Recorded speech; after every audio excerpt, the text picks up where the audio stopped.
kababayan, mga kapatid, tayo nagtipon ngayon sa gitna ng mga bahamon ng ating panahon sa bawat sulok ng ating mundo.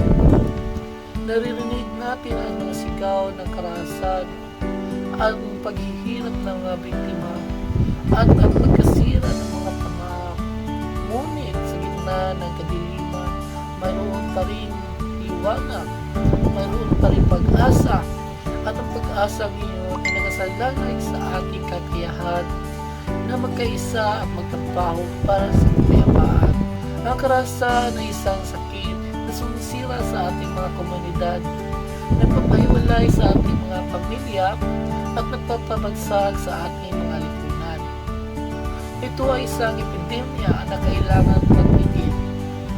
Kailangan natin magising sa katotohanan na ang karahasan ay hindi ang sagot.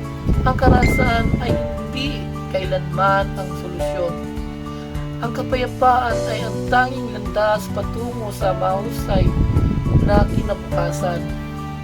Ang kapayapaan ay hindi lamang ang kawalan ng digmaan, kundi ang pagkakaroon ng katarungan, pag-unawa at paggalang. Ito ay ang paghahangad ng isang mundo kung saan ang bawat tao ay may karapatan sa isang ligtas at mapayapang buhay. Ngunit ang kapayapaan ay hindi isang bagay na ibinibigay. Kailangan natin gawin ito. Kailangan natin lumaban para dito. Kailangan natin magtrabaho ng sama-sama upang itaguyod ang kapayapaan sa ating mga tahanan, sa ating mga komunidad at sa buong mundo.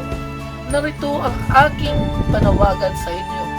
Magsimula tayo sa ating mga sarili. Magkaroon ng pag-ibig sa ating mga puso, pagpapatawad sa ating mga kaluluwa, at pasensya sa ating mga kilos.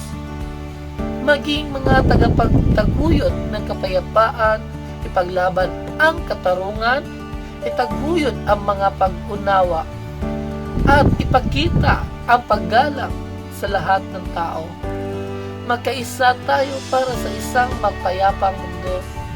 Tumayo tayo laban sa karahasan. Suportahan ang mga biktima at magtrabaho para sa isang mas mahusay na kinabukasan. Ang kapayapaan ay hindi isang pangarap. Ito ay isang posibilidad, at ito ay isang posibilidad na maaari nating makamit kung magkakasama tayo. Sama-sama, tayo ay may kapangyarihan na pabuhin ang mundo. Sama-sama, tayo ay may kapangyarihan na magtayo ng isang mas mapayapang kinabukasan para sa ating mga anak at mga anak ng ating mga anak. Maraming salamat.